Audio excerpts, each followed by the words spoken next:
Episode 22, History of Armenia in the 9th Century. As we are recording, it is Thursday, July 7th, 2022, a very special day for us. I am your host, Vik Aslanyan, and as always, I'm joined by my talented co-host, Mr. Mike Balian, sitting to my right, where we discuss our great Armenian history, covering different people, eras, and topics. Please like, share, and subscribe. How are you, bud? Great, we're twinsies. Twinsies, yep. Got the hats? I got the one with the white. Twinsies. You got the one with the gray. The gray. Yep. Yeah. Yep. We took last week off. Our schedule changed unexpectedly. Last minute. Yeah, I know you had a hot date to go to, and I had to wash my hair. I had a hot date? Really? Please tell me more about this. Did you send my clone off somewhere? Yes. Really? I control him. Oh, okay. As I mentioned, it is a very special day today for us. Exactly a year ago, July 7th, 2021, we launched our first episode of Herosner podcast. So it is our 1 year anniversary today. Yes, it is. Cake shank bere. Yeah, sorry, I forgot. Opsos. Okay. Next year. All right, next year. Or the 100th episode. Or that, sure. So hey, we 50th also.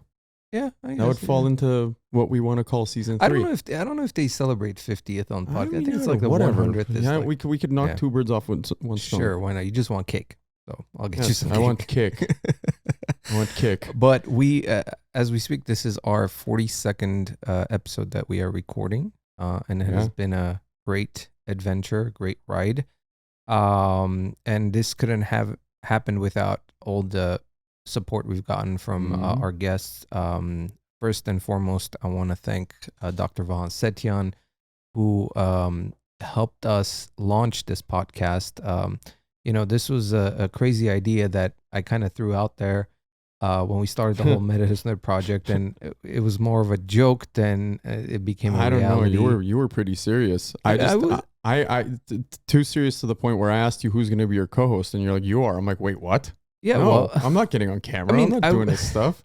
I was True story, serious, but it was just more, I don't know. I just kind of threw it out there, see if it'd stick to the wall. And the next day you bought stuff. Yeah. And shopping. It was, I know we were both nervous of how this was going to happen, how we were going to do this. And the fact that Vahan helped us, it really kind of took those nerves away. And once we put episode 1 out there, we weren't expecting the downloads we got from just one episode. So that kind of motivated us to continue. I was nervous.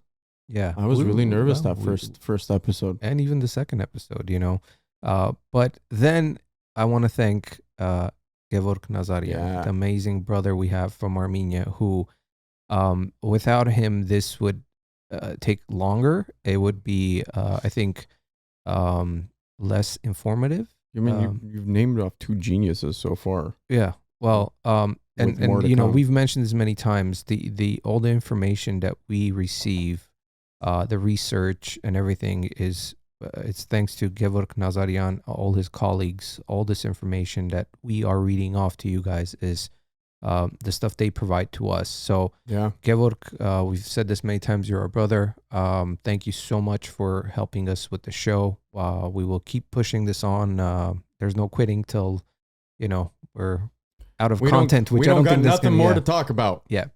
I also want to thank our other guests who have been part of the show throughout this entire year. Dr. Christina Moranci, Harach Kozibeokian, Joseph Sarkisian, Hernar Wattenpa, Arto Van and Ruth Tomasian from Project Save, Carla Garabetian, Umit Kurt, Igran Avakian, Ara Papian, Dr. Arsen Bobokian, Madeleine Avetian. So thank you, everybody. Thank you. There you go. Now, it's nice to push buttons sometimes. Yeah, it's fun. We never use those. But, the other thing I want to mention is this entire year, we just didn't imagine the reach we would have. So I just want to mention some of the top 20 countries the entire year that people have listened to our podcast, the downloads that we get. Starting from the 20th, we have Mexico. Okay. Then we have Argentina. New Zealand, Iran, Mm-hmm. Switzerland, Italy, Russia, Spain, Greece, Mm-hmm. Turkey, Belgium, France, Sweden, Armenia, Germany, Netherlands, Australia, United Kingdom is third, Canada is second, and obviously United States is the number one country. There's some other countries I want to mention. I mean, the list is more than 100, but I wanted to mention these countries, which sometimes you're like, wow, I can't believe that people are listening. But Ireland, I know, Poland, Lebanon, Cyprus, all our Cypriot brothers and sisters. Thank awesome. you. Colombia, Norway, Colombia, Norway, yeah, Portugal, Bulgaria, Czech Republic, Brazil, Austria, Uruguay, Thailand, Really? Vietnam, Hong Kong, India, Mongolia, Whoa, Cambodia, okay, South Africa, Madagascar. What? Yep. Okay, Yep. that's the shocker. Okay. Madagascar is the shocker. And you're not going to believe this one I'm going to mention. Huh. Azerbaijan. Well, I mean, there might be some Armenians. Oh, but that's that. But Madagascar. Yeah. Are you kidding me? No, I'm not. Madagascar. I'm not. Yeah. Y'all know where Madagascar is? No, it's not the animated film. No, it's not. Yes. I mean, it's based off of. So, I mean, the list goes on, and I can't read over 100 countries, but so thank you for everyone who is making this little podcast into a global podcast, and you know, it's been amazing. So, and most importantly, I want to thank you for jumping on this ride with me. And, you know, we've had some great times. The jokes we make, the ones that don't make it to the show. We really do have some fun behind the scenes, guys. Like, you know, I don't know if we're ever going to be able to release that. It is a PG rated event. Maybe on patreon.com. So go sign up. But you know, it's not easy to do this with someone. There has to be some kind of chemistry, and from day one we've had that. And we're like this off camera. Yeah, there's nothing like different. This isn't an act. Yeah, this is just the way it is. Your hands are in my shot. Whatever. It's our birthday. Again, I know. You know, when I say you're my brother, I mean that. Thank you for being part of this with me, and it's been great. And I can't wait for us to continue doing this and have some amazing shows, guests, and episodes coming up. Hey, man, thanks for putting me in the grinder. Yeah, and kind of forced you into it. Yeah, you really did. I'm not kidding you. My first response, like I said earlier, was when you said when I legitimately asked you who's going to be your co-host. Not because it was a rhetorical question. Yeah. It was a serious question. Like, okay, who are you doing this alone? Or are you doing it with a co-host? You're like, yeah, you. I'm like, what? Are you kidding me? Well, I've never done anything like this. It's great. And you know, the other thing is, I think the most important part is what we were mostly nervous about was you don't know how it's going to be perceived by the audience, you know, and at the same time, it's not just the subjects. If we're going to make a fool out of ourselves, what we're talking about. You know, we've mentioned 1,000 times, we're not historians, we're not scholars, we're not intellectuals, we're just two guys who love history. At the same time, people enjoying your voice because that's what they're listening to. So it seems like people like it, they enjoy it. And we screw up, we make mistakes, but that's the beauty of it because we want it to be natural. We don't want it to be like, you know, a scripted conversation. And we're still learning. Yeah, we're still learning. And we always apologize for all the mistakes, mistakes we make. There's a lot of people that get into this that kind of go to broadcast school or something like this. You know what I mean? Where we're talking in a specific way and whatnot, but you got to act as natural as you possibly can, right? Of course. And so cheers to you. Cheers. Thank you, brother. Till another 1,000 episodes. Yes. So cheers. Always the good cognac with us. So that is pretty much it as far as, announcements. And so our topic today is the history of Armenia in the 9th century. So where we kind of left off on the 8th century was pretty much again turmoil with the caliphate controlling most of Eastern Armenia. And Byzantine obviously controlling Western Armenia. And we're going to continue, and this 9th century is pretty much where Armenia started almost kind of in a way fighting back and asking for more, pushing their buttons to get that independence that we ended up having end of 9th century. And then that's when Greater Armenia, the kingdom, was again revived after 400 something odd years later. After a lot of pushback. And we'll get into that. Yeah. So we're going to begin. All right. So after the death of Tachat Anzevatsi, Bagratuni, Nerse Kamsarakan, and other Nakharars in 785, for a few years, a vacuum of political power and uncertainty prevailed throughout Armenia. Of course. However, this was quickly put to an end in the early 790s with the appearance of a political stage of Ashot Bagratuni, who known as the Carnivorous. What a name. I know. Carnivorous.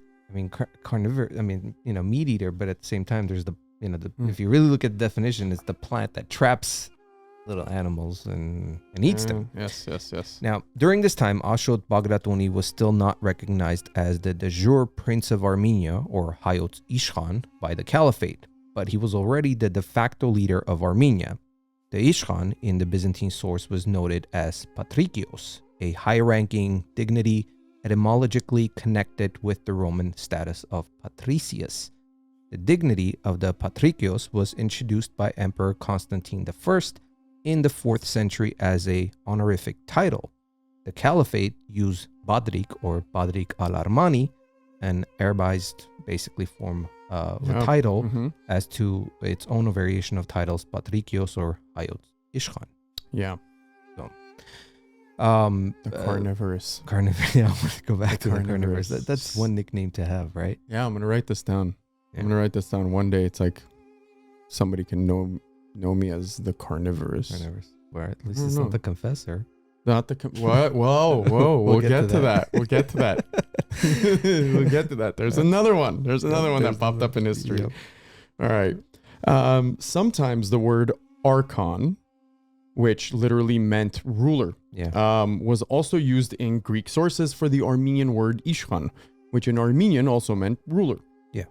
If we compare the office of the ishkhan with that of the marspan from the previous Sasanian period, we see that the power and authority of ishkhan was to a certain extent somewhat less, since the marspan was directly subordinate to the Shah, while the ishkhan was answerable to the caliphate, appointed vostikan, and not directly to the caliph. I know that's a little confusing, but this was kind of like the hierarchy of the way things worked with the caliphate. If you compare it to today's political structure, so it would be like having a town, city. So if you were to go with the highest, let's say you have the president, and then it would be the governor, and then I was going the opposite direction. Yeah, well, okay, so the caliphate, caliph being the top, so the president, governor, and then mayor, let's say. Federal, state, municipal, local, whatever. So it's kind of the same structure, but in the called other different words. In the Sasanian way, it was the other way around. Yes, right. It was direct. It was governor, and then to the Shah. So it was nobody else between them. I mean, governors back then, doesn't matter what time period you're talking about. Like, governors were regarded as powerful individuals. I mean, if you really think about, let's go back to like the 16th, 17th century, especially with some of the English colonial rule. Yeah. The people that ran other colonies were governors. They weren't presidents. They weren't, you know what I mean? No, I was just talking about the rank. Governors were still powerful individuals. I mean, I don't think we view it in, let's say, the American culture. We don't view governors as maybe as powerful. Oh, maybe. I mean, the state. They do. Like the president of the state, but right? Back then, your governor of like a specific area was a pretty powerful individual, and he or she answered to the queen or king or whomever, right? Which is kind of the same situation here. Yeah. The ishkhan could launch a complaint against the vostikan to the caliph if the latter had exceeded his powers. There you go. The Ishkhan was also responsible for the law and order in the land and was an intermediary between the Nakharars and the caliphate. The task of tax collecting was usually reserved for the Ishkhans. However, when the caliphate wanted to tighten its grip in Armenia and strengthen the central authority, it would task the Vostikan with the collection of the taxes, a move that was greatly resented by the Nakharars and the populace at large due to the wanton excesses during that process. Yeah, well, because, they knew that when the Vostikan came, and usually the Vostikan was not of Armenian descent, and I'm sure if let's say the tax was 20%, for example, obviously they would push for more. Yeah. That's why they didn't like it. No, of course not. So, in this regard, Armenia enjoyed a much higher status than other countries that were conquered by the caliphate.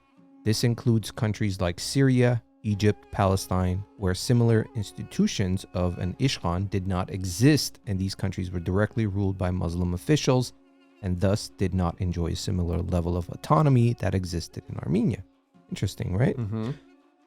This fact reflected both the strategic importance of Armenia from the caliphate as a frontier land, as well as the local Armenian power of the Nakharars, or the land nobility, which, as we noted before, was strongly entrenched throughout the land. Yeah. This autonomy also reflected upon the election of new Catholicos of the Armenian Apostolic Church. Excuse me. While the other Christian churches that were under the domain of the caliphate, such as the Coptic Church of Egypt, the Nestorian Syriac, Assyrian Jacobite, or the Greek Catholic Malkite and Maronite Church of Lebanon, were forced to accept the decision of the caliph about the appointment and confirmation of their head of church. The Armenian Apostolic Church had remained fully autonomous. It's interesting because if you think about all the previously mentioned locations were outside of, Greater Armenia. Yeah. Right? Now, this, and as we read, this is going to come up. This was a good and a bad thing at the same time. So there are some pros and cons, I guess. Of course there are. Always is. Yeah. So the Vostikans rarely tried to interfere in the appointment and confirmation of the Armenian Catholicos. And as a rule, it was up to the Hayots Ishkhan to confirm the new head of the Armenian Church. So there's a little bit of autonomy there. Yeah. This was again reflective of the powers of the Nakharars and the special status that was enjoyed by Armenia within the caliphate.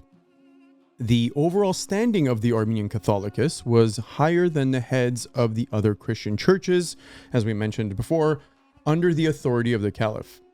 At times, the Catholicoi on behalf of Armenia would act as mediators and envoys to the caliph and would directly raise concerns and protest the excesses of specific Vostikan. Do not abuse. Yeah. Likewise, in case of a disagreement or conflict of a Vostikan within the Ishkhan, the Sparapet, or the Nakharars, the Catholicos, would also act as an intermediary and try to smooth things out over the negotiation. So I guess there's some some balance to it. Yeah, mediation tactics, right? On the other hand, the heads of other Christian communities of the caliphate, including those of Syria, Palestine, or Egypt, had greater significance and perhaps even power, since their landed nobility had disappeared much earlier, and as such their religious head was the sole supreme representative of his people, while the Armenian Catholicos shared his power and authority with the Hayots Ishkhan and the Nakharars. Yeah, so there you go. That was the pros and cons you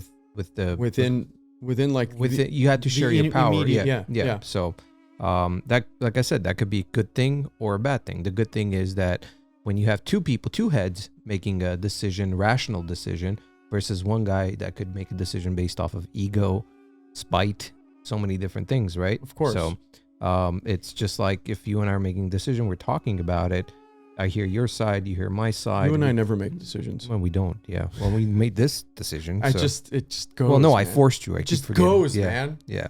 Just goes. So, as we've mentioned in previous episodes, the tax establishment by the caliphs was known as jizya, which was paid by the non-Muslim population of the caliphate, specifically Christians and Jews, who, after such payment, were granted protection of life and property and the right to practice their religion. Mm-hmm. Under the policy, they were called dhimis, basically. And dhimis, a person living in a region overrun by Muslim conquest who was accorded and protected status and allowed to retain his or her original faith, basically. Yeah, another political term. Yeah. So, dhimis, remember that. Dhimis. Or dhimis? Is it dhimis? I don't know. I think the H is Dhimmis. Dhimis.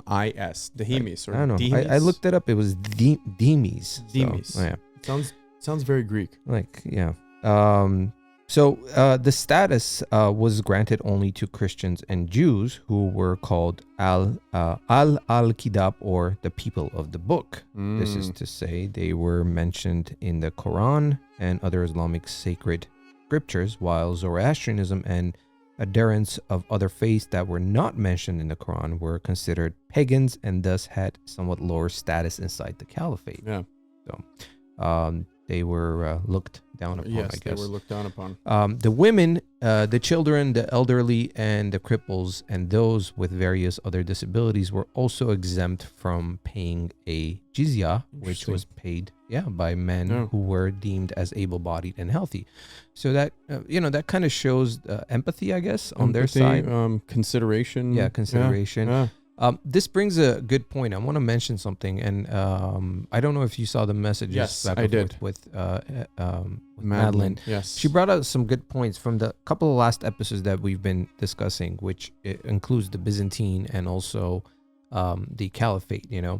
I know we mentioned a lot about how the Byzantine Empire had so many Armenian emperors, generals, leaders, and it might have sounded as if we were more pro-Western, but that's not the case. It was just to mention that, when the average person who reads Roman history or knows about Roman history and the Byzantine Empire does not know much about what took place. But she also brought up a good point where she said that, as far as the Byzantine Empire, yes, there were many Armenian emperors and stuff, but the Byzantine Empire had so many different nationalities living there that there were also, let's say, there was a time that it could have been, let's say, Croatian or someone from a different nationality that could have been a leader, an emperor. So that was a good point that she brought up, that but we didn't want it to sound like we were just pro-Western Byzantine and somehow. No. But the other point that she made, that during the caliphate ruled era, as much as yes, there was this heavy taxation and things like that were obviously not healthy for the general public of Armenia, there were other things that we didn't mention, that such as science, education, mathematics. The development of people and education. So many things were actually striving and beneficial and growing during the rule of the caliphate. Because at that time Europe was in turmoil. Yes. Just I wanted to clarify that because it sounded like there's a bias or anything there's a like bias, that. and it's not a bias.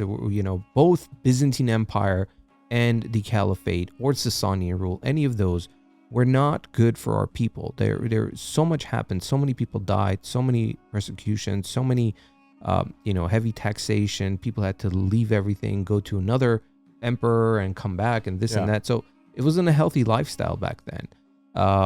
But there's always positive takeaways, and in certain instances, such as this, especially with the caliphate, there's a lot more positive takeaways. Yes. There really is, actually, considering some of the past events and time periods we've talked about. Yeah, and to the audience who will be watching this on YouTube, again, like I said, when we air this, when we premiere it, usually it's Friday nights at 8. We are, or at least I am, in the live chat. So if you guys have any questions, I'll be there tomorrow. Yeah, you have any questions, ask us. We will definitely answer if we can. At the same time, if you have any questions, if something you disagree with or agree with, doesn't matter. Reach out to us on Instagram or send us an email, which is pod@medherosner.com. We've had some good responses to that. People who have some information about certain time periods, they've contributed. It's great. So okay, keep it up, guys. Yeah, thank you. And more. So moving on. Yeah. Naturally, the Armenians had also had to pay the jizya, which for the population at large was burdensome, to say the least. The jizya taxation established by the caliphate served a two-purpose objective. It replenished the caliphate's treasury, of course, and at the same time encouraged conversion to Islam, which is interesting, as the Muslims were exempt from paying the jizya. Of course they were. Yeah. Armenia's poor, in addition to providing food staples such as grain and other commodities, were forced to pay an annual tax of 12 dirhams, or silver coins, which during this time held a much greater value than their nominal silver value in weight. The middle class of Armenia had to pay an annual tax fee of 24 dirhams, so that's double. And the upper classes an annual tax fee of 48 dirhams, that's double from the middle class. Yeah. Which is interesting because isn't that kind of the society we live in right now here in the States? Just like just saying, wow, like, I wonder where they got it from. Yeah. Additionally, the caliphs had placed property tax, which the nakharars, as landed nobility, also had to pay as an annual tribute. During the wars, the caliphate's army required free quarters and food from the villagers that had to provide these accommodations for the caliph's army. Yeah. The villagers were also often used as free labor, by the Vostikon for the erection of various edifices. Yeah. Oh, that grinds my gears. The Vostikon's tax collectors continuously roamed the country and conducted multiple censuses in order to find out the actual number of the population and classify their social status and assets for taxation. So this answers the question you had in 2 episodes ago about how did they do the census. Yeah. Well, so now we know. Well, I mean, somewhat. Yeah, they did censuses. But again, I'm comparing it to how modern day works, where there's so many different techniques. We're used to that, right? We're used to either mail coming in or filling it out and sending it back, or you're a part of some sort of database somewhere and they collect these datas, right? These consensuses. Okay, well, that's what I'm saying. They didn't have it. So they had, this Vostikon tax collectors door to door. And also at the same time, they checked if they were virgin or not. I mean, you're curious, how did they collect 1,000 virgins? Wrong one. I think it was this one. Man. Pressing more buttons. I like that one. All right. So it must be noted that Armenia, due to the power of the nakharars and its importance as a frontier land, paid relatively less than provinces like Egypt or Syria, which were required to pay not in silver dirhams, but in much more valuable gold dinars. However, that is not to say that the stipulated tax for Armenia was not responsible for the population of Armenia itself. Yeah. During the region of Caliph Harun al-Rashid, who reigned from 786 to 809, the annual total tax collected from Armenia amounted to the record number of around 13 million dirhams. So, we Googled this. Yeah. 13 million dirhams with today's value is $3.5 million. Which at the time, let's not consider inflation, people. No, but so what would you say if we go back? That's 1,200 years, 1,300 years, something like that. 3.5. God, that would be billions. Okay, maybe hundreds of billions. Yeah, easy. Yeah. Has to be. I mean, you're talking 12. About 1,100 years ago. 1,100 years ago. So more or less, or 11 to 1,200 years ago. If you multiplied by, let's say 12, just to be on the safe side, but still, it's a lot. But I think it's more than that. I don't know. Inflation today is kind of doing this. Well, it's not doing this. Yeah, it's doing this. We'll see where that goes. Hey, gas prices went down a little bit. Of course. Yeah. Yes. Let's not get into that. I didn't hit the 175 mark today. Let's not get into that. So, thus, needless to say that the greatest impact of such heavy taxation reflected negatively, first and foremost, on the poor of the country, which is obvious, you know. Yeah. Many Armenians of the lower classes, especially the farmers, were driven into poverty, and the outbreaks of widespread starvation were not uncommon. God, it sounds so similar to today. Yeah. The overall economy of Armenia during this time suffered a setback as trade and commerce was reduced to low levels, basically. As it happens, we can see from the surviving archaeological evidence, handcrafts continue to prosper throughout Armenian cities and towns. Among these were pottery making, glass making, silk production, rug weaving, and many other such artistry. A number of Armenian counties, towns, and villages were emptied of their inhabitants, as those who survived the wars, heavy taxation, and other tragedies simply moved to the Byzantine-controlled parts of Armenia, Syria, or elsewhere. This is what I was talking about earlier. An exception to this were a number of cities and towns that continued to grow and prosper. Among these, first and foremost, was the capital city of Divin, which is always the case with the capital cities, right? Look at Yerevan right now. You go outside of it. Yeah, it's a steep drop off. Yeah. Which being the seat of the Vostikan was greatly expanded, the new structures and neighborhoods added throughout the capital city. The city also had its own mint, which minted caliphate coins with the inscription Armenia. Yeah. The same should be said of the Armenian city of Karin, which, being a caliphate outpost of the Byzantine frontier, was also greatly expanded, reinforced, and populated. Towns and cities such as Mush, Kalat, Manasgert, Archesh, Berkli, Van, Nakhichevan, and Bagaran, also being important strategic strongholds, continue to grow and expand. Yeah, didn't Joseph, Joseph Sarkisian talk about having one of those coins? Did he? I don't know. We got to go back and look at that. I don't remember. Did he have one? With the inscription Armenia, I don't know. I'm curious about that. Yeah, Joseph, reach out to us. Hi. Maybe we got to go back and watch that. Now, episode. one thing I want to point out though is everything you just touched on. This is why it's important to know history. Yeah. Almost everything you just mentioned literally sounds like it's happening today in a different part of the world here. Yeah. Right. And in also the other parts. Yeah. Inflation wise and, farmers and whatnot. Like if anybody knows what's going on right now with the Netherlands. Yeah. Pretty insane. Good on them. But you see, it's the same problems that happened almost 1,200 years ago. If not, I mean, before that too. Oh, no, sure. Absolutely. But it's just basic human reaction to being the way you're treated. There's a threshold. When you cross that threshold, I don't care who you are. Of course. What political party, what religion, it doesn't matter. When they cross it, I mean, you're seeing that right now, this whole divide in our country, as far as United States goes. Yeah.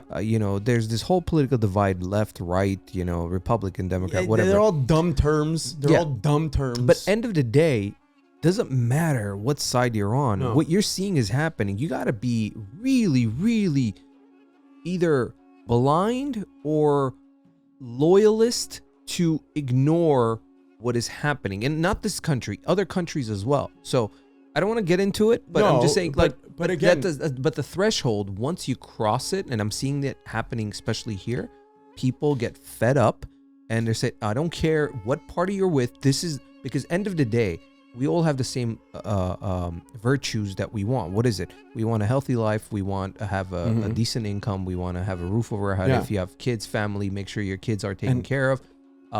Family values, all this stuff. This is what matters at the end of the day. And to piggyback off of what you literally right now just mentioned, no matter what color you are, no matter what your beliefs are, what side you think you're on, left, right, up, down, doesn't make a damn difference. bottom line is we all share something in common. We're all trying to live by what means? By making money. Yeah. Economy. Yeah. Somebody screws with that, you screw with us. Yep. That's it. I don't care what side you're on. Yeah. Doesn't matter who you support. Yeah. We all share something in common, and this is it. There is no other way around it. And this is a prime example of like understanding history and what's gone on in the past in different parts of the world. Almost literally feels like the same thing. Yeah. Like you talking about that right now feels no different than what's going on today. Yeah. And this is 1,200 years ago. I agree. Zero difference. I agree. So, that was my rant. As an annual tribute, Armenia also provided a number of luxury goods. Among these were the paramount Armenian rugs. Where's Harach when we yes, right? Where's Harach? His ears are ringing right now. Which, according to the Arabic sources, were regarded as second to none. Of course. The 9th century Arab traveler Abu Ahni wrote that, and I quote, "In the city of Kalikala, they make exclusive woven rugs, which are named Khali, after the city." Khali. See? Khali.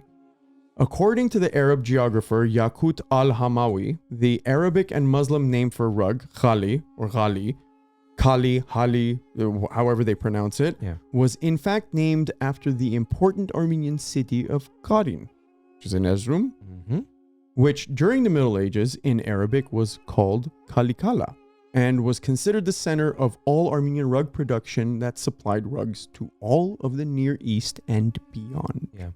I want to mention something. We made a post about the first live we ever did, which was with Harach. The real.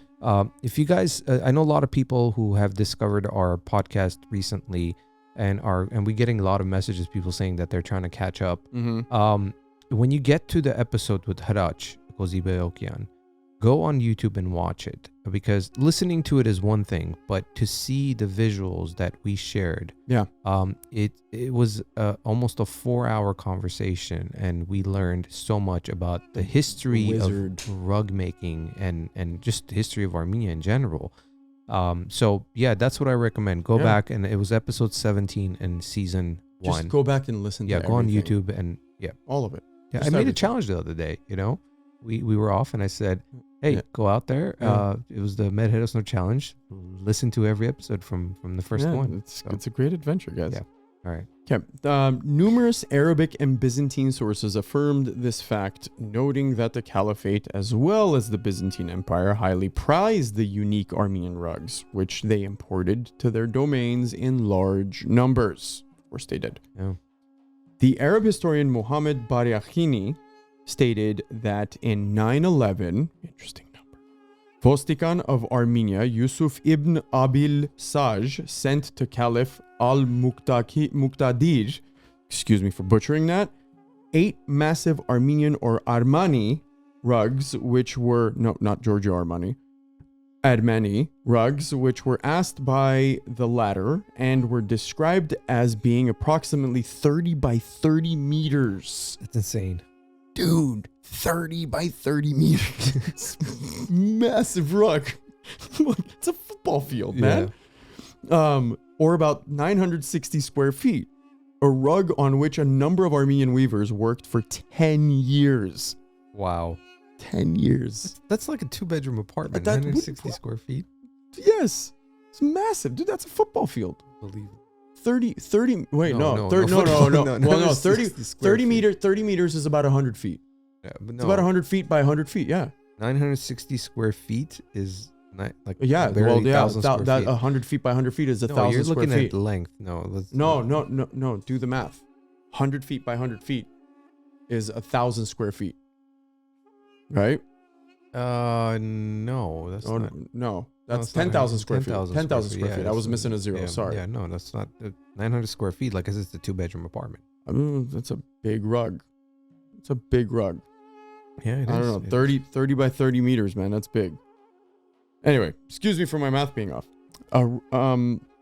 So these rugs were dyed with different natural dyes, most notable with the Armenian vivid red color, Vortank Armir, which we've talked about with Harach numerous occasions, which the Arabs introduced into the Arabic language as the word kirmiz from the Armenian Karmir. The word also entered English as crimson. Crimson Harac red. has taught us this. Yes. From the more archaic form of kermes. Yeah. The Armenian rugs featuring the quote unquote royal red dye of Vortank Armid were also highly prized throughout Europe, Africa, and Asia. And during this time, as considered a luxury item. Yeah. They were imported to different countries of the known world. Yeah. Yeah. It was the thing to have. That's how common it was, though. Yeah. Yeah. I mean, till this day, I mean, you look at, I mean, I can't wait to get one of those special rugs that Harac makes into my house. But yeah, that was those little creatures are native to the lands. Yeah, that's why. Yeah.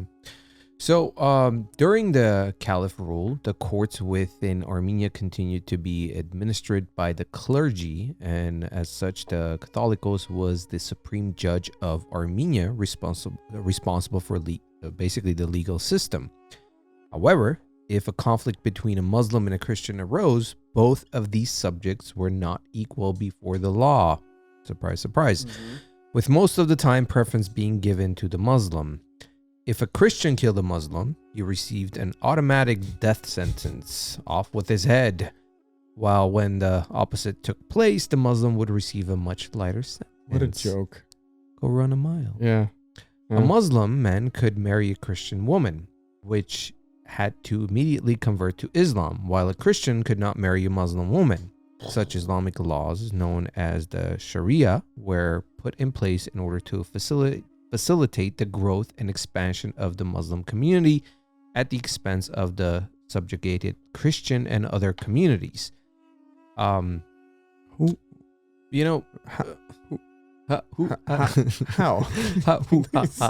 Sorry, that's how stumped I am with this. Like, well, it's like, well, that sounds fair. No, it doesn't. But here's the thing. I kind of get what they were doing. Sure. Because in our culture, and especially every time there was anything, any massacres, the genocide before the multiple massacres we've gone through, and even with the recent war and everything, there's this thing, and it's nothing towards other nationalities, but we have this thing that, what was always in our heads when we were growing up, our parents and their parents did it to them, that make sure you marry an Armenian. You should make sure it's about population growth, right? It's about your your bloodline growing.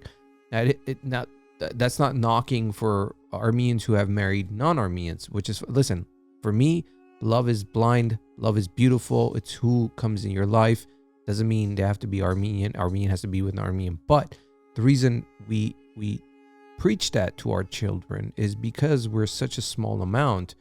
We want to make sure that we continue our lineage, right? Mm-hmm. Which is a beautiful thing. And other nationalities do this as well. Being in America, it's a melting pot. So that has its own beauty itself, right? Here's the counter argument to that this is a law by a governing entity. It's not what you're teaching children. It's also a religious law. Yes, you're not teaching your children to naturally have that innate sense of marry an Armenian or marry a Muslim or whatever.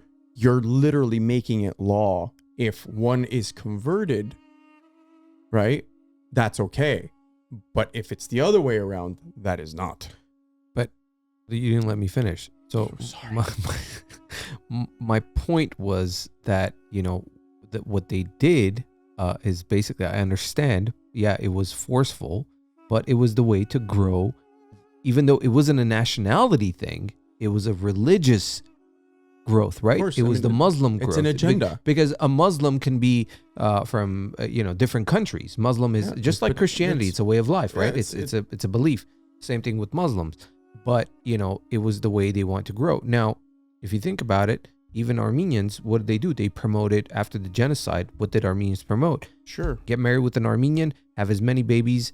You look at right after the genocide. That many people, all the girls slaughtered. All the girls that got married off were in 15, 16, 17, 18. They were very young. And you know what happened to them? They were married to men who survived, who were in their late 20s, 30s. Sure. Example, my grandma and my grandpa.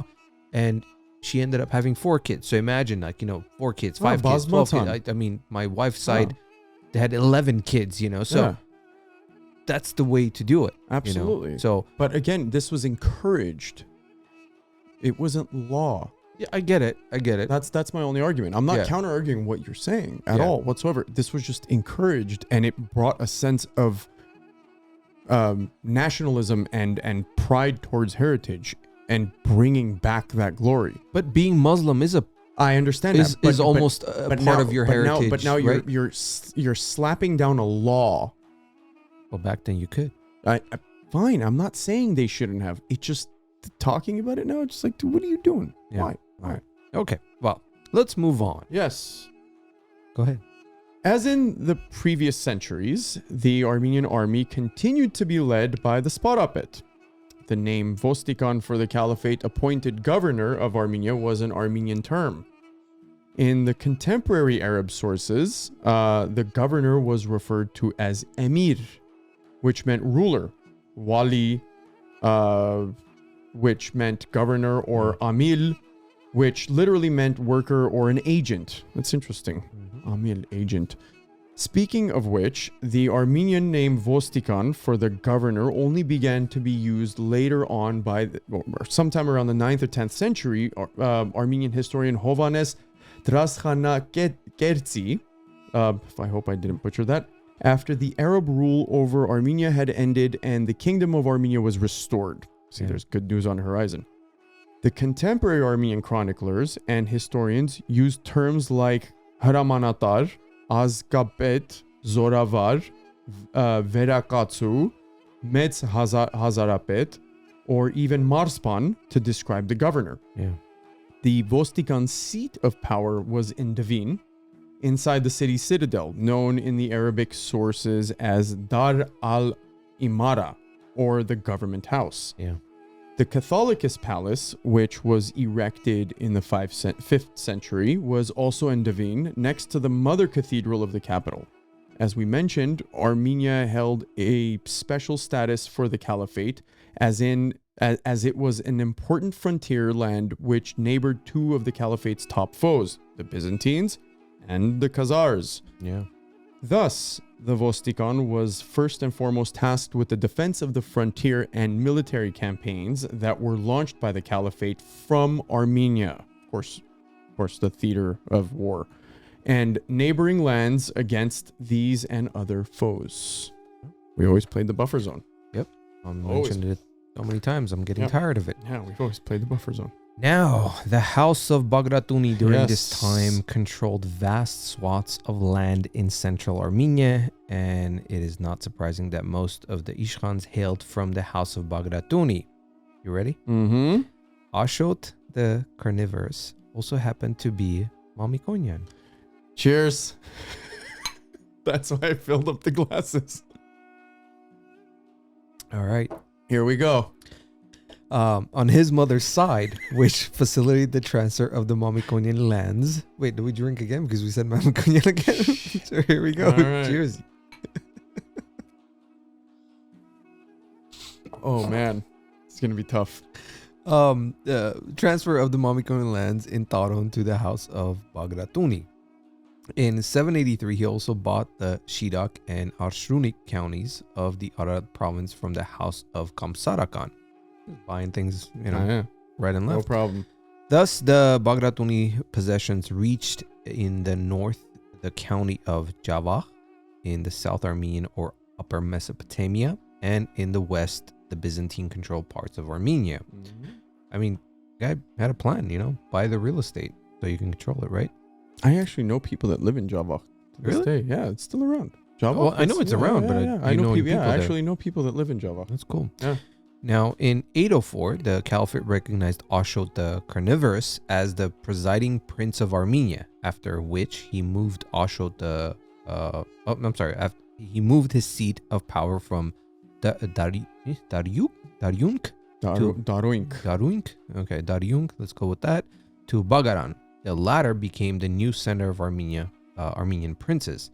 Ashot had 4 sons, David, Tahak, Bagrat, Sambat, and 1 daughter named Ripsime. At the same time, Ashot's brother, Shapu, assumed the position of Sparapet.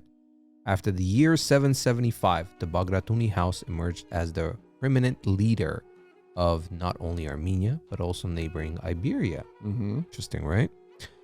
In the Vaspurakan province, the house of Artruni held the preeminent position and was somewhat of a rival of the house of Bagratuni, because there was some friction between them. The house of the Suni once again grew in the prominence of Sunik, while the Armenian lords of Artsakh had retained their leading role in the ancient Armenian province. Hey, Azerbaijan, that's the year 775. Remind me where you guys were at that time. You read my mind. I swear you read my mind. Artsakh is Azerbaijan. Yeah. Okay. Taking advantage of the weakening of the caliphate after the death of Harun al-Rashid in 809 and during the subsequent Abbasid civil war and turmoil, which began in 811 and lasted into the 830s, resulting from the conflict between the brothers Al-Amin and Al-Mamun over the succession of the throne of the Abbasid Caliphate. Ashot during this period was able to greatly expand his lands and authority. Yeah, he took advantage of a weird internal situation, right? Well, the two brothers going at it to try to take over the throne. So it wasn't just the Armenian side that did that, huh? Yeah, no. It's natural. It must have been like a royal thing. Yeah. Who knows? But I will proudly say this. Ashot the Carnivorous. His rise was challenged by another ambitious family, the Muslim Jahafids. The family's founder, Abdul Malik ibn Jahaf, was a newcomer in Armenia who had established a considerate power base for himself by claiming Mamikonyan lands. Do we do this right now? Yeah. Let's go. All right. It's the Mamikonyan drinking game.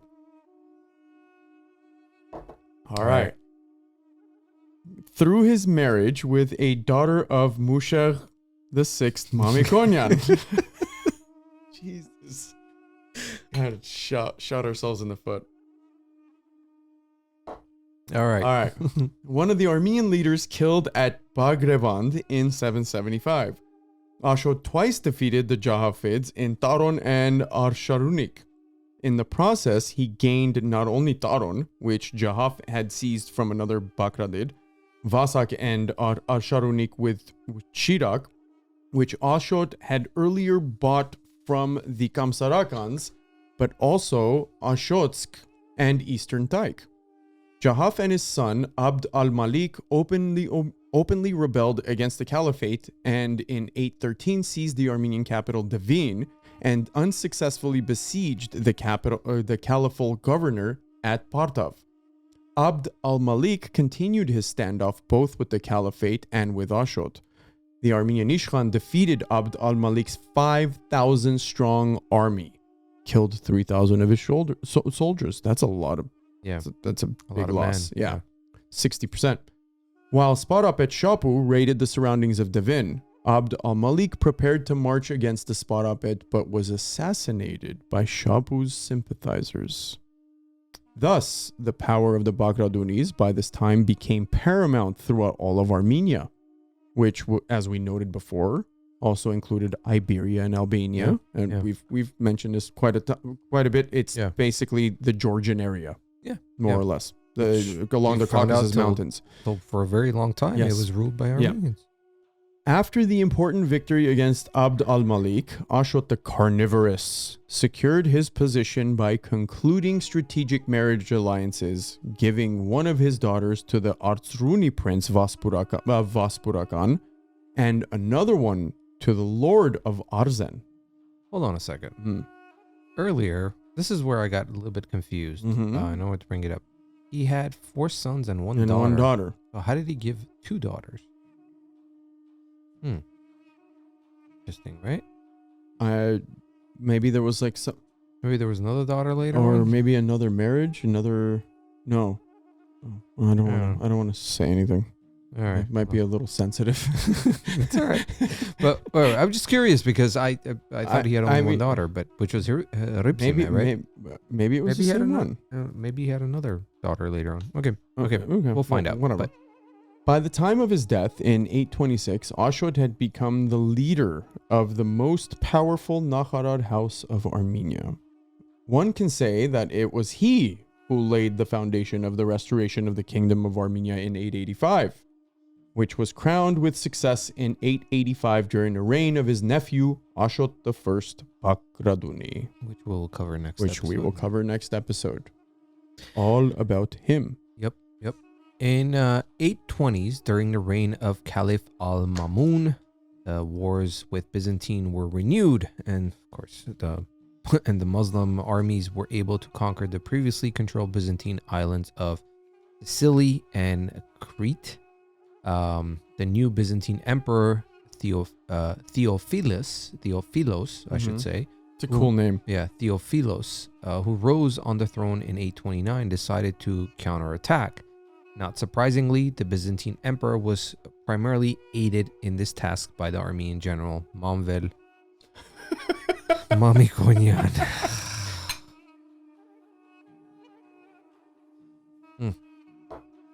This is going to be detrimental to us. Who, among other languages, was fluent in Arabic, a skill that would play a vital role in saving the emperor's life. In 830, Theophilos' army attacked the Arab frontier and immediately faced well-armed Arab contingents. Prior to the battle, the Arab generals tried to bribe a group of Persian horsemen, known as the Persian Turma, to arrest and hand over the emperor to the Arab side. The Persian Turma, a cavalry unit, which was part of the Byzantine army and was made up of refugees who had fled caliphate, controlled Iran to Byzantium as a result of religious persecution. So basically, these guys were they were plotting. Yeah, they were plotting. The unsuspected Persian cavaliers who were contemplating the handover of the emperor did not know that the Armenian general overheard their conversation and immediately notified the emperor of the impending danger. The life of the emperor was saved, but the Byzantines lost a number of frontier castles after the retreat. In 831, why am I having issues with my enunciations of numbers? Yeah, I blame the Mamikonians. Yeah, in 831, Theophilos, I should say. Damn, that it's getting to be. Theophilos retaliated by leading a large army into Cilicia and captured Tarsus. The emperor returned to Constantinople in triumph, but the autumn of the same year was defeated in Cappadocia. That was short-lived. Another defeat in the same province in 833. I'm telling you, man. It's those you're having problems with the 9th century here. 833 forced Theophilos to sue for peace by paying 100,000 gold dinars and returning 7,000 Arab prisoners of war. My God, 7,000 prisoners. That's a lot of people. That's a lot of prisoners, man. It's not 700. We're talking 7,000. Yeah. That's half an arena, man. Crazy. You can put it that way. Yeah. In the long series of Byzantine Caliphate wars, this was to be yet again only a brief pause. In 837, that's how you pronounce the 9th century. Yes. Theophilos led a vast army of 70,000 men towards Mesopotamia and captured Armenian towns of Malatya and Arshamashat. Theophilos returned to Constantinople in triumph. Eager for revenge, Al-Matusim assembled a vast army and launched a two-pronged invasion of the Armeniac theme in 838. Theophilos decided to strike one division of the caliph's army before they could combine. On July 21st, 838, at the Battle of Anzen, Theophilos personally led a Byzantine army of 25 to 40,000 men against the troops commanded by Al-Afshin. The numerically superior Byzantine army was initially successful, but when Theophilos resolved to lead an attack in person, his absence from his usual post caused panic amongst the Byzantine troops, who feared that he had been killed. That's not a good thought to have if you're on the battlefield. Of course. Coupled with a fierce counterattack by Afshin's horse archers, the Byzantine army broke and fled. Theophilos and his guard were besieged for a while on a hill before making good on their escape. The defeat opened the way for the brutal sack of Amorian, I guess like a few weeks later after this particular battle. Yeah. One of the most serious blows Byzantium suffered in the centuries-long Arab-Byzantine war or wars. Yeah. I mean, that will... it really puts things into perspective of how long their wars actually lasted. Yeah. Not just that, the morale, but if there's news going around that your emperor might have been killed or, War tactics, man. Yeah.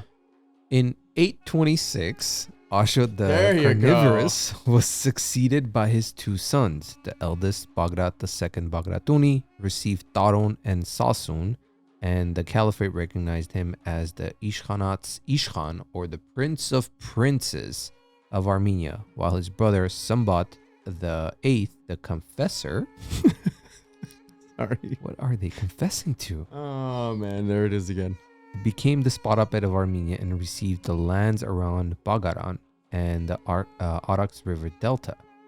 It was Spotapet Sambat's son Ashot, who was destined to restore the kingdom of Armenia in 885 and become King Ashot I of the new Bagratuni royal dynasty of Armenia. A good illustration of the power of Bagrat II Bagratuni was demonstrated during the election of the new Catholicos John of Ova in 833. The latter was only consecrated after the final approval by the Prince of Princes. The Prince of Princes. He showed his muscle there. Yes. Bagrat was also fond of learning and science and became a famed patron of arts and science, basically. Mm-hmm. Already after the death of Harun al-Rashid in 809, tax collection throughout Armenia was once again conducted by the local Nakharars. So they kind of took over, Yeah. This is what I'm talking about. They started to kind of at this point, this is see when the opportunity. They're starting to chip away at things. Yeah. Thus, it is not surprising that during this period, the annual tax paid to the caliphate by Armenia had significantly dropped from the period of Harun al-Rashid's record 13 million dirhams to only 2 or 4 million dirhams. That's huge. Yeah, big drop, depending on the year and reign of different caliphs who came after al-Rashid. Mm-hmm. That's a big drop. Yeah, it's a huge drop. Because, I mean, again, look, it seems like early in the 9th century, they saw some opportunities, whether it be the caliphate's internal issues or whatever. There had to be a few things combined. You're starting to see doors open and cracks in maybe what you thought was impenetrable walls at some point. Yeah. Right? Seize the opportunity. The earlier wanton appropriations and overtaxation conducted in the second half of the 8th century by the non-Armenian Vostikans during tax collection were once and for all put to an end. The 9th century Arab historian al-Baladuri noted that by this time the Nakharars were already ignoring many of the directives of the Vostikans and would even at times publicly berate them. It's awesome. when we were looking into this earlier, I was like, yes. It's like, get out of here, bro. Like, I ain't paying you. In 841, imagine saying that to like a IRS agent. Guy. Somebody comes, knocks on your door, and you slap him in the face. It's like, get out of here, bro. Get out of here. Here's $100. Leave me alone. In 841, under the leadership of the Spotapet Sambat, the Armenians revolted against the appointment of Khalid ibn Yazid al-Shaybani as the new Vostikan. Did I do good? You did perfect. Who in his previous tenures had become enormously popular throughout Armenia. Unpopular. Or unpopular. Yeah. Sorry. Yeah, he wasn't popular. Yeah. Sorry. I was like, whoa. What I'm here for. That's what friends are for. It's the two of us. No. No? Not where I wanted to take that. Okay, right. The rebels achieved his recall by the caliph and his replacement with the weaker and more pliant Ali ibn Hussein, to whom the Nakharas refused to hand over the taxes and promptly blockaded him in his capital of Partav. Thus, throughout the reign of Caliph al-Wathiq, who reigned from 842 to 847, Armenia remained outside effective Abbasid control. Yeah. You can't touch us. Nope. No, sir. Nope. I can't wait till we get to the 10th century. Oh, it gets... We touched on it in one of the episodes, in the Kilikia episodes. Yeah, we just kind of did a rough overview, but it was a glorious time. Yes, it was. Yes, it was. The new Caliph al-Mutawakkil, who succeeded al-Wathiq and reigned from 847 to 861, decided to tighten the screws in order to curtail the growing rise of Armenian autonomy and what he considered as an insurrection, basically. I hate that word. Insurrection. Insurrection. One of the first things that he did was to issue a decree according to which all of the Christians throughout the caliphate, including Armenians, had to wear clothing and hats made of yellow cloth. Isn't that... Talk about a mark, right? Well, I mean, it kind of reminds you of World War II. And that's what I'm saying. Yeah, the Nazis and the Jews. And the concentration camps. Yeah, they had to wear the, it's the signification that they were Jews. To distinguish them from the true believers. He also banned Christians from mounting horses. I don't know what that's about. Non-military personnel from carrying weapons. I get that. Wearing fine clothes, building refined homes, and institute other such discriminative measures. So they were trying to take away their Second Amendment. Yeah. Okay. Sorry. No, it's okay. In 850, al-Mutawakkil sent a new Vostikan, Abu Sa'id Muhammad al-Marwazi, to Armenia, asking the latter with personally heading the collection of taxes. Bagratuni sent an Armenian delegation to meet Abu Sa'id at the gates of the Zorpahak Pass, not far from the town of Bagesh, and hand him the tax collecting throughout Armenia. Yeah, he's not stupid. He's just like, of course he's not. You want to send your guy? All right, I'll send my guy. Okay. Your guy meets my guy. Yeah. That way. Your people talk to my people. Yeah.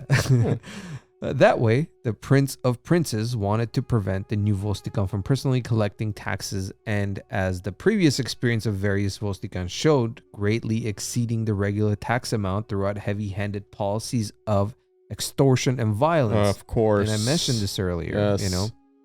Abu Sa'id, in reality, not happy with not being able to collect more than the stipulated tax amount, outwardly thanked the Nakharas, of course he did, and returned to the new Abbasid capital of Samarra, in what is today Iraq. Yes. Abu Sa'id instructed two of his deputies, Musa ibn Zurara and Ala ibn Ahmad al-Azid, on the pretext of not meeting the tax quota established by the Abbasid, to attack Baghdad and allied Nakharars. Musa invaded Taron, while Al-Ala attacked the other great southern Armenian principality of Vaspurakan, ruled by Ashot I Bagratuni.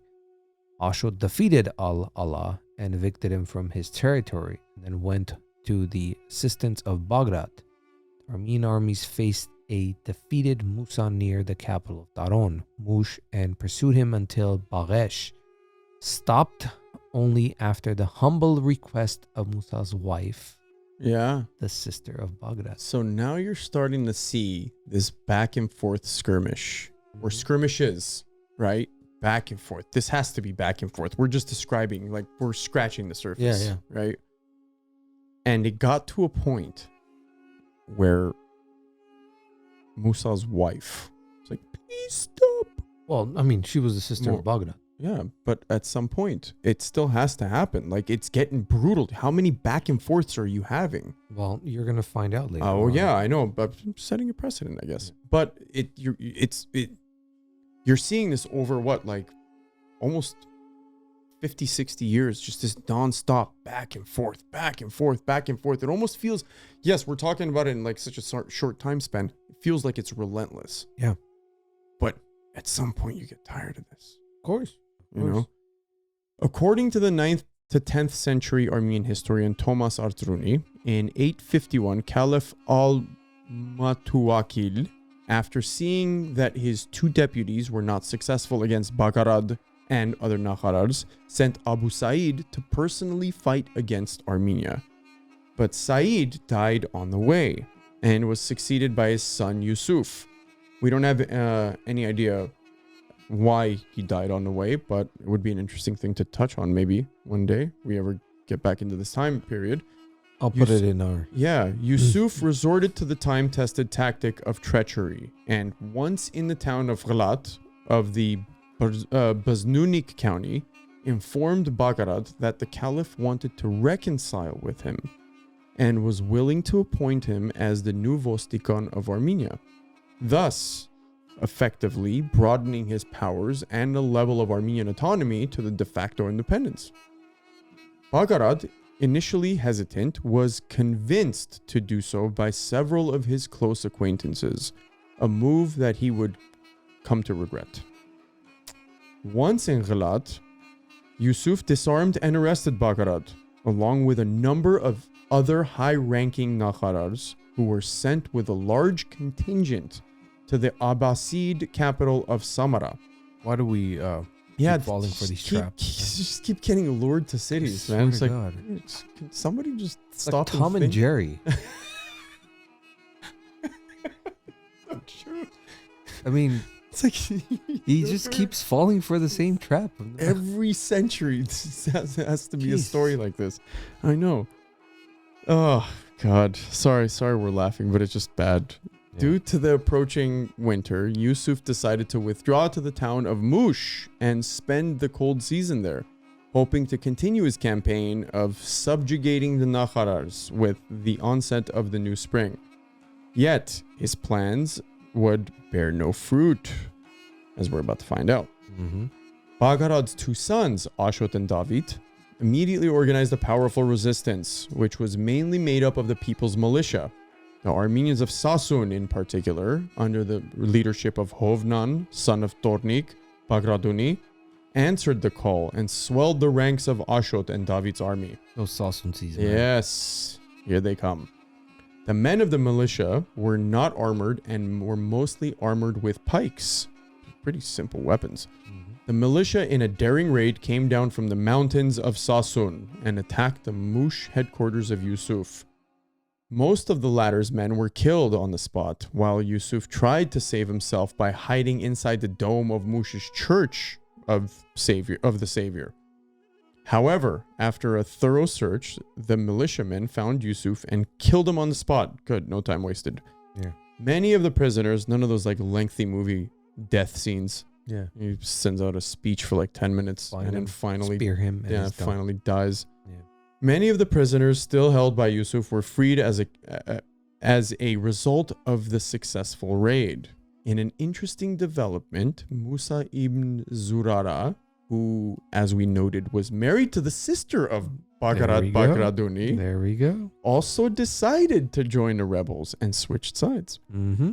It is unknown what role his wife, Bagharad's sister, Lady Haripsima, played in this decision, especially in light of the fact that Musa was not content with the fact that his brother-in-law was shamefully arrested by Yusuf and sent as a prisoner to Samarra. I mean, do we really need to explain what role she had? Man, the power of women, especially the Armenian women, I should say. Yeah, don't mess with them. Yep. You just don't mess with the powerful Armenian woman, you know? Don't. Especially from that lineage, you know? Yeah, they're not cut from the same cloth. Yeah. Now, in 852, Al-Mutawakil, I don't want to pronounce this name anymore, Mutawakil responded by sending a large army under the Turkic general Buga al-Kabir into the country. It seems that Buga was particularly tasked with arresting or killing the insolent Musa ibn Zurara, who in 851 sided with the Armenians against the caliph. Buga, with his large army, marched from Mosul to the Armenian province of Akhnik and arrested Musa along with his 6 brothers. The Turkic general also put to the sword and captured some 30,000 Armenian Achsnik. A lot of people. It is 30,000. That's not, after the stiff resistance, the Armenian militia of Sasun was also overwhelmed. Brothers Ashot and David, along with Hovan Bagratuni, were also captured.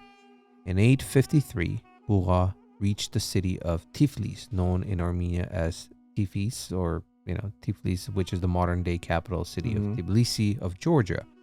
The city was heroically defended by the garrison of Sasunci Armenians who served under the Bagratuni princes, who in turn were allied with the local emir Ishaq ibn Ismail, who refused to recognize the authority of al-Mutawakil. After multiple failed attempts, just to go back, that just shows that there were other Arabs, that were just not into this guy al-Mutawakil. No, of course not. After multiple failed attempts at breaching the city walls, Buga ordered his catapults to bombard the city with tar-covered fireballs. Tar? That's like Lord of the Rings stuff, man. We keep mentioning Lord of the Rings. That is no, that was Game of Thrones. This is the first time we've ever mentioned Lord of the Rings. No, you're right. Game of Thrones. You're right. My bad. Tar-covered fireballs. Yeah. Oof. That's Lord of the Rings, man. Yeah. The city wooden buildings were set ablaze, and the city was conquered as a result of the raging fire that killed around 5,000 of its inhabitants and burned it down. In a rare act of chivalry, the Armenian defenders of Tiflis, due to their bravery and fighting resolve, were spared by Buga, who stated that after disarming, they were free to go where they pleased. The guy said, hey, you know what? You put up a fight. I respect that. Yeah. That's one thing I've noticed between certain leaders, though. Yeah. Not everyone. No, not everyone. Yeah, but certain leaders. Like, they respect that. Of course. Absolutely. It's, how many times have you had a situation in your life, or anybody, even the audience, whoever's listening, where you've had somebody... Whoever's listening? 100 countries are listening, buddy. Wow. Okay. All 105 countries listening to us. But no, seriously though, like where somebody kind of had the fortitude to answer you in a really manner, and you're like, hey man, look, I respect you, dude. Yeah. Like, go do what you want. I like it. Over the next 3 years, from 852 to 855, Buga, with his superior forces, was able to achieve partial victories against the Armenian resistance of Artsruni held at Vaspurakan. A number of Artsruni lords, including brothers Ashot, Gregory, and Vahan, were captured. Yet not all was lost for the Armenian side. Gurgen, the brother of Ashot Artsruni, picked up the torch of freedom. The lord of Vaspurakan gathered around him notable Nakharars, including lords of Artsruni, Gnuni, Gazrik, Amatuni, Varaznuni, Entruni, Akeatsi, Vahevuni, Anzevatsi, and other houses. Have you noticed? Like, I always get stuck with all of this, man. I swear to God, I don't do this on purpose. It's always like 19 different names get stuck on me all the time, man. Jeez. Oh, man. In 852, with a small but well-equipped and well-prepared Nakharar force of 900 horsemen, Gurgen, near the village of Tov of the Vorsirank county of the province of Korchaik, at the Battle of Aryan Lich, attacked Buga's forces and killed 1,800 of his troops. The remnants of Buga's army fled to Atropatin. The Abbasid general called up for more reserves, and with a force of 15,000 men, again invaded Vaspurakan, and due to the numeric superiority was able to capture Gurgen. But the resistance to Buga, not only in Vaspurakan, but throughout Armenia, remained high. Of course it did. They're not going to stop there. The remnants of Gurgen's rebel army adopted the tactics of guerrilla warfare. How many times have we heard that before? Yep. As hit-and-run tactics, I like that, hit-and-run tactics, in the valleys and mountains passes of Armenia were highly effective in wearing down the invaders' armies. Yeah, use the land to your advantage. Yes, absolutely. In fact, another Artsuni lord, also named Gurgen, I guess Gurgen was Gurgen versus Gurgen. Gurgen versus simply took over by 855. All of the Vaspurakan was again in the hands of Armenian rebels. Although Buga's 3-year effort of crushing the Nahara resistance did a lot of damage throughout Armenia, nevertheless, the original goal of the Abbasid general was not achieved. Prior to his return to Samarra, who was even forced to acknowledge Gurgen Artsuni as the lawful lord of Vaspurakan, gifting to Gurgen an embellished sword, belt, and fine steeds. Starting in 857, gradually many of the Armenian princes who were captured by Buga were released and their lands restored to them or to their sons. It was just like, basically, okay, we're done with this. We can't keep doing it. So Buga just said, all right. There you go. Waste of time, you know? Of course it was a waste of time. And other souls that had to die. Different, but again, different folks, different strokes. Yeah. Some people might have been a little more enawed and would have kept going. Some people are just like, hey, okay, we've had enough. Yeah. You know? Baghdad was succeeded by his sons Ashot and David as rulers of Taron, although a portion of the region passed to Gurgen Artsuni. In 856, the title of Sparapet was given to Ashot V Bagratuni, son of Sambad, who in 862 also became the Ishkhan's Ishkhan, basically, or the Prince of Princes, leading eventually in 885 to his coronation as Ashot I. Yes. And restored the kingdom of Armenia. And we're back. We're baby. Back. Throughout his reign, Caliph al-Mutawakkil, I don't like saying his name either, relied on Turkic slave soldiers turned commanders such as Buga and many others to put down rebellions and lead battles against foreign empires and nations, such as the Armenians, Byzantines, and others. His reliance on Turkic soldiers would come back to haunt him.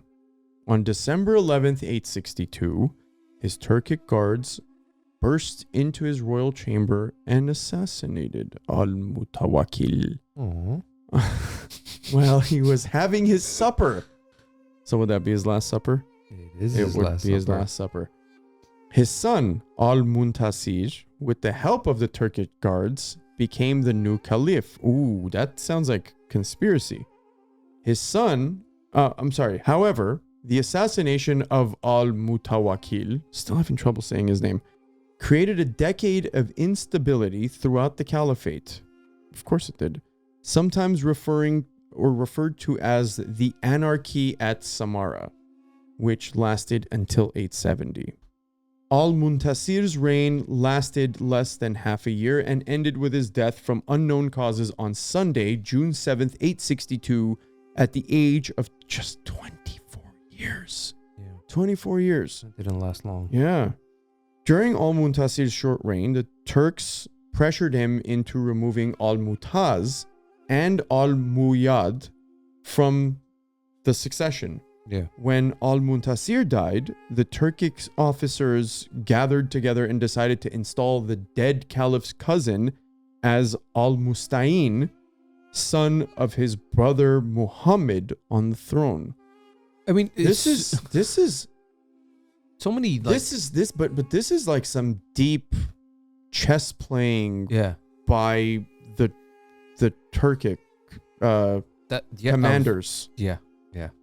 Right? Like, when I was reading this over earlier this week, I thought to myself, there had to be some sort of agenda here where it almost sounds like there was like a fourth tier individual. Yeah. This al-Musta'in or whoever it was. They had to move 3 or 4 people out of the way ahead of him to put him up top. Yeah. And you don't know what kind of relations there were involved there, you know. Puppet? There, I was going to say that. All right. Very interesting. Yeah. Super interesting. Yeah. The new caliph was almost immediately faced with a large riot in Samarra in support of the disenfranchised al-Mutaz. The rioters were put down by the military, but casualties on both sides were heavy.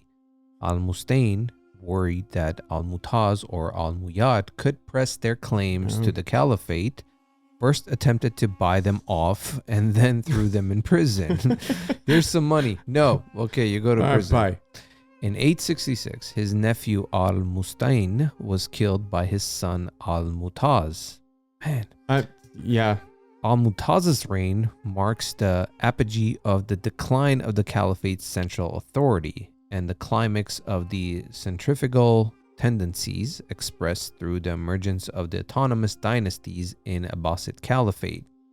Finally, unable to meet the financial demands of the Turkic troops, in mid-July, a palace coup deposed of Al-Mutaz. Mm-hmm. He was imprisoned and maltreated to such an extent that he died after 3 days. I mean, on July 16th, I mean, they didn't even waste any time with this guy. Man, 3 days. Like, they didn't need any information, nothing. It's just like, dude, just get rid of him. Yeah. Some way, somehow, as fast as you can. Just put the sword through his heart. I know. Man. Why, I mean, it's still 3 days considering isn't that long, but yeah, you're right. Yeah. Just end it right there. He was succeeded by his cousin Al-Mutadi, who ruled until he was murdered on 21st of June, 870. So another year, basically. More or less. And replaced by his cousin Al-Mutamid, who reigned from 870 to 892. However, the Abbasid Caliphate would never be the same and would never recover to its form, strength, and glory that existed prior to Al-Mutawakkil's assassination. Yeah. This comes to tell you, one leader can come and ruin an entire dynasty by their greed, obsession of power. So many things I can name, but Al-Mutawakkilis ruined basically the caliphate that had reigned for such a long time. No wonder we couldn't read his name right. Yeah, I didn't like this guy. Yeah, we neither one of us liked this guy. But yeah, you're right. This guy seemed like at least we don't know much about his life except for what we just told you guys, but it seemed like this guy was poison. Yeah. Even internally. Yeah. Seemed like a shrewd leader. Yeah. Right? He had some ambition, that's for sure, but he seemed like an individual that maybe wasn't even liked internally. Right? Yep. Not surprisingly, the weakening of Abbasid Caliphate directly led to the strengthening of national autonomy and ultimately recovery of Armenian independence. Ashot Bagratuni took full advantage of the situation and throughout the 860s was busy laying down the groundwork for the restoration of Armenian independence and the establishment of a new royal dynasty of the House of Bagratuni, a quintessential development in Armenian history. We will cover the life and work of Ashot Bagratuni and these important events in much more detail in upcoming episodes. Yep. Actually, the next episode. Yes. Next episode will be all about Ashot. Stay tuned and follow our adventure as it continues. Yeah. Well, this was pretty much it as far as the 9th century. Yeah. Now we're getting into like Kilikya and we're getting there. Part of me is kind of happy that we finished through this caliphate period because now we get to next episode. We're going to talk about the life of Ashot I, which still will touch on some of this caliphate periods and things like that. Yeah, because it's not like they disappeared. They were still around. They just didn't necessarily have full control over the Armenian region. Yeah, and then from there we'll go into the 10th century and so forth, where we're going to be talking about the great Armenian Kingdom that revived itself after pretty much over 400 some odd years of non-existence. Almost without any help. Yeah. So everyone, I hope you guys enjoyed this episode. I hope you learned something. As we always say, if you guys have any questions, feel free to reach out to us. Those of you who are joining us live, like we said, ask us any questions. We'll answer it. But thank you for being with us. We appreciate it. Share, subscribe, and like this episode. As we always mention, make sure you follow us on Instagram for our posts, which is at Herosner. Become a Patreon. That little ticker you guys see running Yeah, please. underneath it. Support the show. Become a Patreon. Go to patreon.com/medherosner. Donate as little as $5 a month. You'll help us continue doing this. Well, we'll continue doing this, but you know, it helps. Why not? And we also want to thank our sponsor, Ararat Cognac. So the Mommy Konyans. Yeah, Mommy Konyans. They're not our sponsors. I'm kidding. They're not. But they're not. who's the? Who is it? Who actually distributes?